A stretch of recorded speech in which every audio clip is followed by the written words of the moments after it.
सुप्रभात विद्यार्थियों। आज का हमारा वीडियो बीए पार्ट द्वितीय वर्ष इतिहास के द्वितीय प्रश्न पत्र राजस्थान के इतिहास पर आमेर के राजा मिर्जा जय सिंह के मुगलों के साथ संबंध के विषय में है। इससे पूर्व का हमारा जो ऑनलाइन वीडियो था वह आमेर के कछवाहा राजा मान सिंह के मुगलों के साथ संबंध के विषय में था। मान सिंह की मृत्यु 1614 ईस्वी में दक्षिण में इलिचपुर में हुई थी। उसके बाद भाव सिंह आमेर का शासक बना और भाव सिंह के बाद जय सिंह आमेर की गद्दी पर बैठा। तो हम कह सकते हैं जय सिंह मान सिंह का प्रपुत्र था।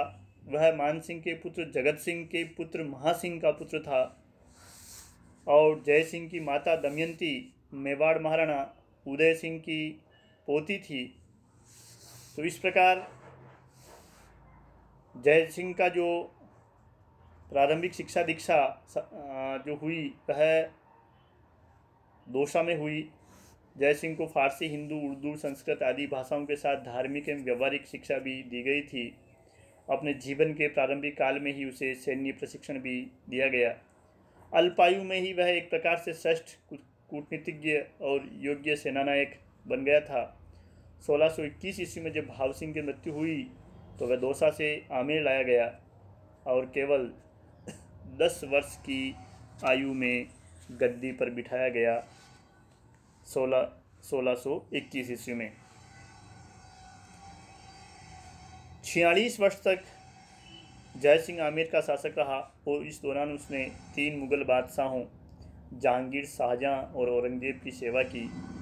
अपनी योग्यता, साहस और कूटनीति से मुगल दरबार में उसने सम्मानजनक स्थान प्राप्त किया और उसके शासनकाल में आमेर की गिनती एक उच्च श्रेणी के राज्यों में होती थी। आमेर की गद्दी पर बैठने के साथ ही मुगल बादशाह जहांगीर ने जय सिंह को 3000 जात व 1500 सवार का मनसब प्रदान किया और सबसे पहले 1623 ईस्वी में उसकी नियुक्ति मुगलों के अहमदनगर अभियान में की।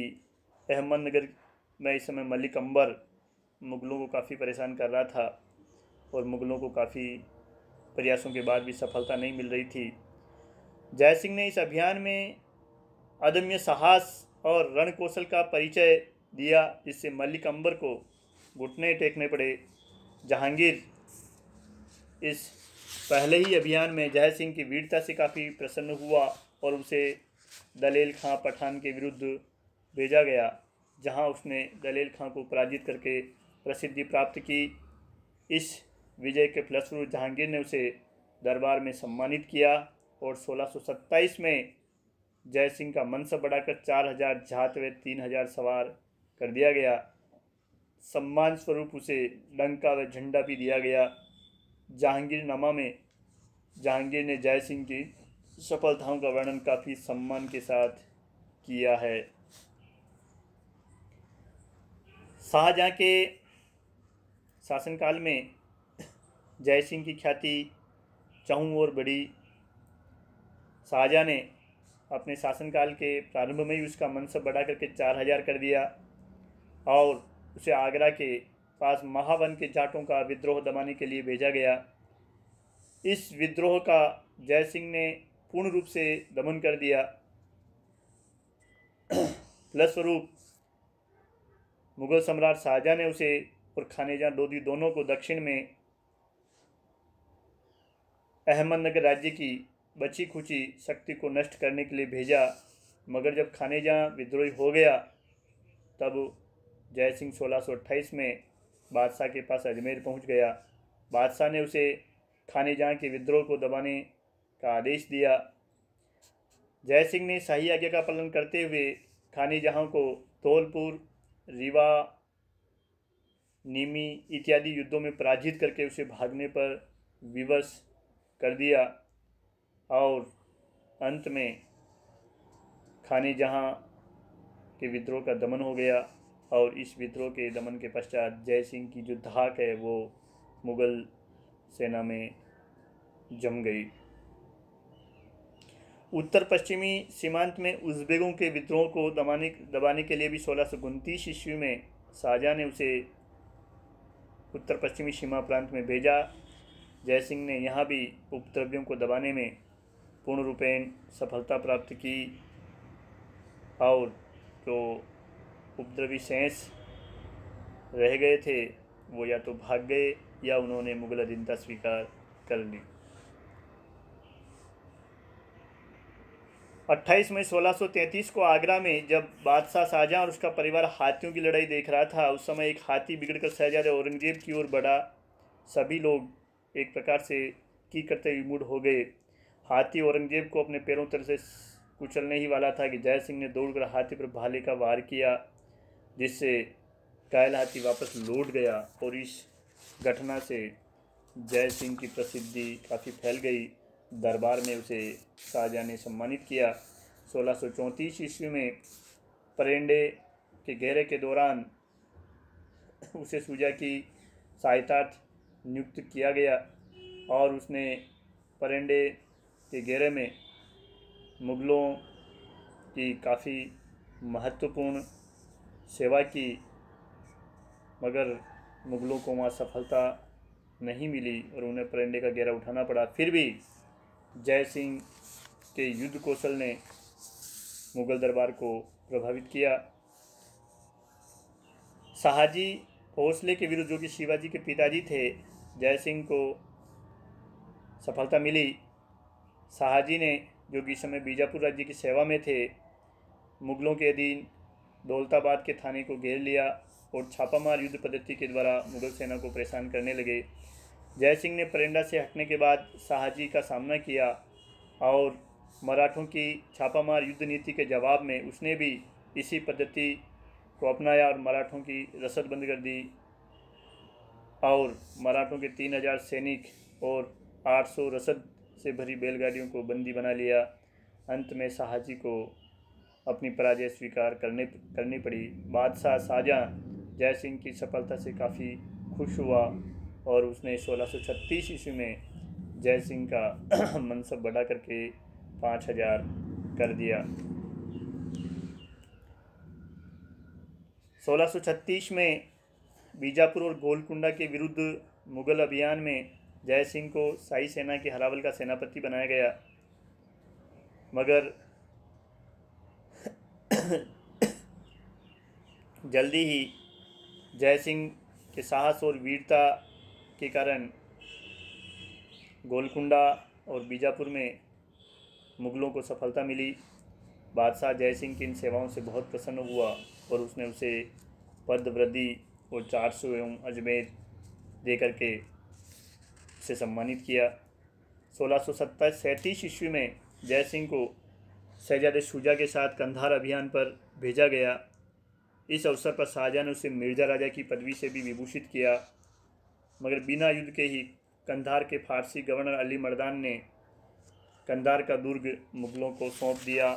यह ध्यान में रखने की बात है कि शाहजहाँ, जहांगीर, हुमायूं, अकबर इत्यादि के काल में फारस के साथ जो युद्धों का कारण था वो कंधार का दुर्ग था।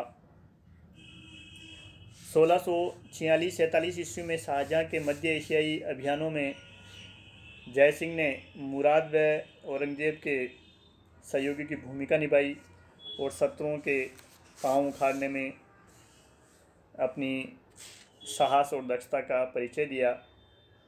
1649 में जब कंधार पर पुनः अधिकार करने के लिए औरंगजेब के नेतृत्व में मुग़ल सेना भेजी गई, उस समय भी जयसिंह मुग़ल सेना के साथ था और मुग़ल सेना के साहस को बनाए रखने में उसने काफ़ी परिश्रम किया या काफ़ी साहस का उसने परिचय दिया। उत्तर पश्चिमी सीमांत में जयसिंह की सेवाओं की बादशाह ने खुद प्रशंसा की और उसे कई उपहार देकर के सम्मानित भी किया गया। उसके पुत्र कीरत सिंह की भी पदवृद्धि करके उसे मेवात का फौजदार नियुक्त किया और कामा, खो तथा पहाड़ी परगने उसकी जागीर में सम्मिलित किए गए।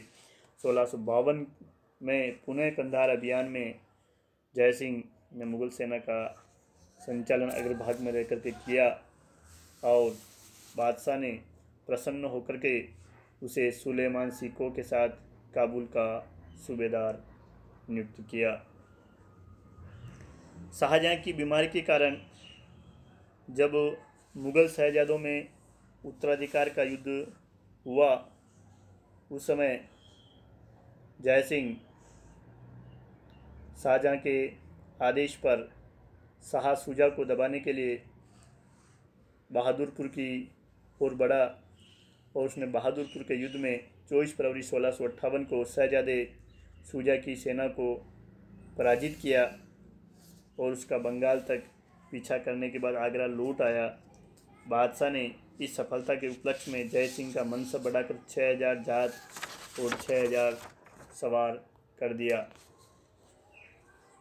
धर्मथ और सामूगढ़ के युद्ध में जब शाही सेना परास्त हो गई और औरंगजेब एक प्रकार से मुग़ल सम्राट बन ही गया, तो जय सिंह ने नीति निपुणता का परिचय देते हुए 25 जून 1658 को मथुरा में औरंगजेब से मुलाकात की और उसे अपने सहयोग का भरोसा दिलाया।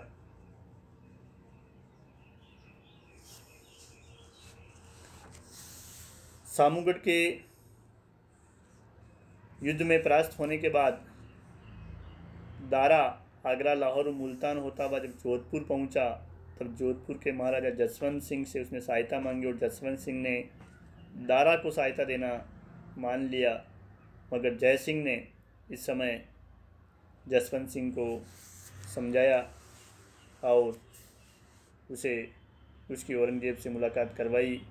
फलस्वरूप जसवंत सिंह का मनसब पुनः बहाल कर दिया गया। मगर खजुआ के युद्ध के मैदान में जब जसवंत सिंह शाही शिविर को लूटकर जोधपुर की ओर चला गया और पुनः उसने दारा की सहायता का विचार किया, इस समय भी मिर्जा राजा जय सिंह ने जसवंत सिंह को पत्र लिखकर दारा की सहायता नहीं करने और औरंगजेब का साथ देने की बात कही और एक प्रकार से कहें कि जसवंत सिंह की मध्यस्थता से पुनः जय सिंह की मध्यस्थता से पुनः औरंगजेब ने जसवंत सिंह को एक प्रकार से माफ़ कर दिया और उसका मनसब से पुनः बहाल कर दिया। इस प्रकार जय सिंह औरंगजेब का भी विश्वास पात्र बन चुका था और उसने अपनी इसी उच्च स्थिति का लाभ उठा करके राजपूत मनसबदारों को दारा का साथ देने से रोका और औरंगजेब का साथ देने के लिए उन्हें मनाया। इस प्रकार अंतिम उत्तराधिकार युद्ध के अंतिम चरण में औरंगजेब का साथ देकर के जय सिंह ने मुग़ल दरबार में अपना महत्व बढ़ा लिया। तो हम देखते हैं कि उत्तराधिकार के प्रथम युद्ध में, जो कि शाह शुजा के साथ हुआ था, बहादुरपुर के युद्ध में जय सिंह ने शाही सेना का साथ दिया, या हम कह सकते हैं दारा का साथ दिया। मगर जब औरंगजेब धर्मथ और सामूगढ़ के युद्धों में जीत चुका था, तो उसने खजुआ और देवराई के युद्धों में औरंगजेब का साथ दिया। तो ये उत्तराधिकार युद्ध में जय सिंह ऐसा था जिसने दोनों ही पक्षों से युद्ध किया, यानी शाही सेना के विरोधियों से भी और एक प्रकार से औरंगजेब का साथ देकर के उसने अपनी कूटनीति का ही परिचय दिया। और देवराई के युद्ध में उसने दारा को पराजित करने में अपनी महत्वपूर्ण भूमिका निभाई। उत्तराधिकार संघर्ष का फायदा उठाकर जब दक्षिण में मराठे काफ़ी शक्तिशाली हो गए थे और शिवाजी के नेतृत्व में मुग़ल सत्ता को चुनौती दे रहे थे, उस दौरान औरंगजेब ने शाइस्ता खां और राजा जसवंत सिंह को दक्षिण में शिवाजी को दबाने के लिए भेजा। मगर जब उन्हें दक्षिण की स्थिति के कारण ज़्यादा सफलता नहीं मिली, तब 1664 में औरंगजेब ने मिर्जा राजा जय सिंह को दक्षिण का सूबेदार नियुक्त करके उसे दक्षिण में मराठों एवं बीजापुर के विरुद्ध कार्यवाही करने का आदेश दिया। औरंगजेब जय सिंह की सैन्य योग्यता से भली भांति परिचित था वह सुजा बहादुरपुर के युद्ध एवं देवराई के युद्ध में जयसिंह की वीरता से भी प्रभावित था। जसवंत सिंह को भी उसी ने औरंगजेब के पक्ष में किया था। अतः उसे विश्वास था कि मिर्जा राजा जयसिंह दक्षिण में पुनः मुगल प्रतिष्ठा को स्थापित कर देगा और शिवाजी के विरुद्ध उसे सफलता मिलेगी। 3 मार्च 1665 को जयसिंह ने पूना पहुंचकर जसवंत सिंह से दक्षिण के सूबेदार का कार्यभार संभाला। पूना पहुंचकर सर्वप्रथम जयसिंह ने शिवाजी को अकेला करने की रणनीति अपनाई। उसने बीजापुर के शासक आदिल शाह और आसपास के छोटे छोटे राजाओं, नायकों, जमींदारों से जो मराठों से परेशान थे इत्यादि का सहयोग शिवाजी के विरुद्ध मांगा। उसने बम्बई के अंग्रेजों, कोंकण के पोलीगारों एवं पुर्तगालियों के पास भी दूत भेजकर शिवाजी के समुद्री बेड़ों को नष्ट करने के लिए सहायता मांगी। उसने शिवाजी के साथियों को भी घूस व अन्य प्रलोभन देकर अपनी ओर मिलाने का प्रयास किया। इस प्रकार उसने चारों ओर से शिवाजी को घेरने की रणनीति अपनाई और इन कूटनीतिक प्रयासों के साथ साथ जयसिंह ने शिवाजी को भी मुगल अधीनता स्वीकार करने के लिए कई प्रस्ताव दिए, प्रलोभन दिए और इसके साथ ही वह सैनिक तैयारी भी करता रहा। उसने ससवाड़ के निकट मुगल सेना की छावनी डाल दी और लोहगढ़ में कुतुबुद्दीन खां को पश्चिमी नाकों की रक्षा के लिए नियुक्त किया। रायगढ़ में जहां शिवाजी का खजाना था वहां आक्रमण करने के लिए दिलेर खां को भेजा और उसने स्वयं पुरंदर के किले पर आक्रमण का नेतृत्व करने का फैसला लिया। पुरंदर का किला पूना से 24 मील दक्षिण में समतल भूमि से एक पहाड़ी पर बना हुआ है और इससे 300 फुट नीचे एक माची नाम का छोटा किला भी है जहां मराठों का शस्त्रागार और सैनिक चौकी थी। पुरंदर के पास ही पहाड़ी पर वज्रगढ़ का किला है जो पुरंदर का प्रमुख सैनिक मोर्चा था। इसको जीत लेने पर पुरंदर को जीतना आसान हो जाता था। 14 अप्रैल को जयसिंह ने वज्रगढ़ पर आक्रमण किया और मराठों को एक ही दिन में वज्रगढ़ खाली करने के लिए बाध्य कर दिया। इसी समय उसने दाऊद खां को आसपास की बस्तियों को उजाड़ने के लिए भेजा ताकि शिवाजी की रसद की आपूर्ति को बंद कर सकें। दाऊद खां की लूटमार से शिवाजी एक प्रकार से परेशान हो गए और रसद की कमी से भी वो चिंतित थे और दाऊद खां और दिलेर खां ने जब माची घेर लिया और मुरारबाजी के नेतृत्व में मराठे वीरता से लड़े मगर मुगलों से पराजित हुए और मुरारबाजी के वीरगति प्राप्त करते ही मुगलों का माची पर भी अधिकार कर लिया। इस प्रकार मराठों से लगभग 2 महीने तक मुगल सेना ने सामना किया और इधर पुरंदर का घेरा भी चलता रहा।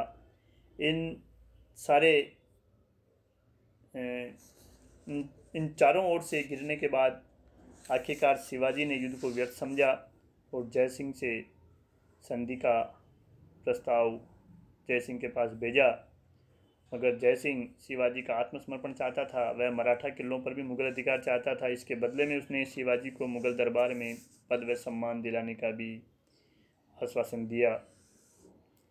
मिर्जा राजा जयसिंह और शिवाजी के मध्य पुरंदर की संधि पर 11 जून 1665 ईस्वी को हस्ताक्षर हुए और संधि की बातचीत की शर्तें तय की गई। इस संधि में शिवाजी ने अपने 35 किलों में से 23 किले मुगलों को सौंपना स्वीकार कर लिया और उनके अधिकार में केवल 12 किले ही रहे। भविष्य में उन्होंने मुगल अधीन क्षेत्रों पर आक्रमण नहीं करने का आश्वासन दिया और अपने पुत्र संभाजी को 5000 का मनसबदार बनाने के लिए मुगल सेवा में भेजने के लिए भी वे राजी हो गए और बीजापुर के विरुद्ध भी उन्होंने मुगलों को सहायता का आश्वासन दिया। इस प्रकार इन शर्तों के साथ ही पुरंदर का किला मुगलों को सौंप दिया गया और युद्ध बंद हो गया। मिर्जा राजा जयसिंह ने शिवाजी को क्षमा प्रदान करने और संधि की शर्तों को स्वीकार करने की सिफारिश करते हुए बादशाह को पत्र लिखा। फलस्वरूप औरंगजेब की सिफारिशों को जयसिंह की सिफारिशों को औरंगजेब ने स्वीकार कर लिया और शिवाजी के लिए एक फरमान और खिल्लत भी भेजी। तो इस प्रकार पुरंदर की संधि मिर्जा राजा जयसिंह की महत्वपूर्ण राजनीतिक एवं कूटनीतिक सफलता थी। शिवाजी जैसे खतरनाक शत्रु को, जिसने अफजल खां और शाइस्ता खां जैसे चालबाज सेना नायकों को भी पराजित कर दिया था, मुगल अधीनता के लिए स्वीकार करना निश्चित रूप से ही जयसिंह की सूझबूझ राजनीतिक चातुर्य एवं परिस्थितियों को समझने की उसकी क्षमता के कारण ही संभव हो पाया। इस संधि में जयसिंह ने मुगल हितों का ध्यान रखा और जिससे 2 करोड़ की आय वाले विस्तृत प्रदेश मुगलों को प्राप्त हुए। जदुनाथ सरकार ने इस संबंध में लिखा है, इस प्रकार जयसिंह की कूटनीति का यह फल हुआ कि शिवाजी और बीजापुर के मध्य सदैव के लिए झगड़े का बीजारोपण भी हो गया। जयसिंह ने मराठों और मुगलों के मध्य शांति स्थापित करने के लिए संधि को सर्वोत्तम उपाय समझा था, क्योंकि उसे विश्वास था कि औरंगजेब अकबर की हिंदू राजाओं से मित्रता स्थापित करने की नीति का अनुसरण करेगा। जयसिंह का विचार था कि यदि एक बार भी शिवाजी बादशाह से मिल ले और बादशाह उसकी समस्याओं पर सहानुभूतिपूर्वक ध्यान दे और उन्हें सम्मान प्रदान करे तो शिवाजी भी मुगल साम्राज्य के मनसबदार बन सकते हैं। इसी सोच के कारण उसने शिवाजी को आगरा औरंगजेब से मिलने के लिए भेजा, मगर शिवाजी जैसा एक प्रकार का स्वतंत्र विचारों का व्यक्ति औरंगजेब के उपेक्षापूर्ण व्यवहार को दरबार में सहन नहीं कर पाया और औरंगजेब की अवज्ञा करके जब उसने दरबार से निकलने का प्रयास किया तो उन्हें बंदी बना लिया गया। मगर बंदी गृह से भी नज़रबंदी की अवस्था में शिवाजी भी अपने रणनीतिक चातुर्य और कौशल से औरंगजेब के चंगुल से निकलकर दक्षिण में लौट आए। शिवाजी के इस प्रकार से आगरा से भाग जाने से औरंगजेब के मन में जयसिंह के प्रति अविश्वास का बीज उत्पन्न कर दिया। जयसिंह को दक्षिण की सूबेदारी देते समय मराठों के साथ बीजापुर की समस्या को भी सुलझाना था और पुरंदर की संधि के बाद जयसिंह ने बीजापुर पर आक्रमण भी किया, मगर उसे बीजापुर के विरुद्ध ज़्यादा सफलता नहीं मिली।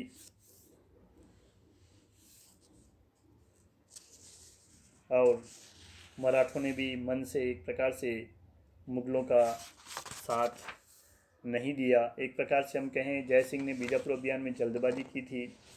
शिवाजी के विरुद्ध सफलता से वह अति आत्मविश्वास में आ गया था और परिस्थितियों को समझे बिना ही उसने बीजापुर के विरुद्ध युद्ध छेड़ दिया।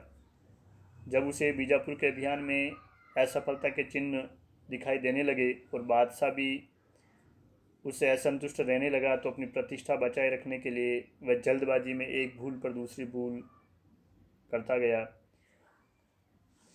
जयसिंह के बीजापुर अभियान की असफलता और शिवाजी के आगरा से भाग जाने के कारण उसके सभी कार्य संदेह की दृष्टि से देखे जाने लगे और उसके जो जयसिंह के जो विरोधी थे वो उसके विरुद्ध सक्रिय हो गए। अब दरबार में जयसिंह के सही सुझावों पर भी कोई ध्यान नहीं दिया जाता था।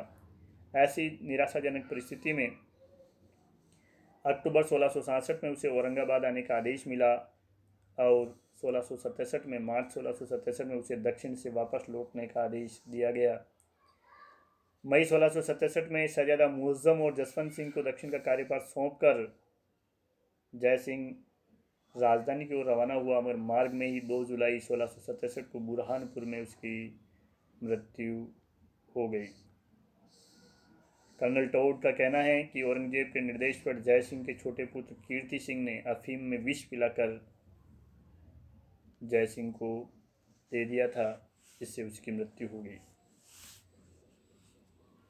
जयसिंह के व्यक्तित्व के बारे में हम बात करें तो 3 मुग़ल बादशाहों जहांगीर, शाहजहाँ और औरंगजेब के अधीन उसने मुग़ल सेवाएं की। वह एक निडर सैनिक और कुशल सेनापति था। उसमें अपने परदादा मान सिंह की सैन्य योग्यता और कूटनीति का समावेश था।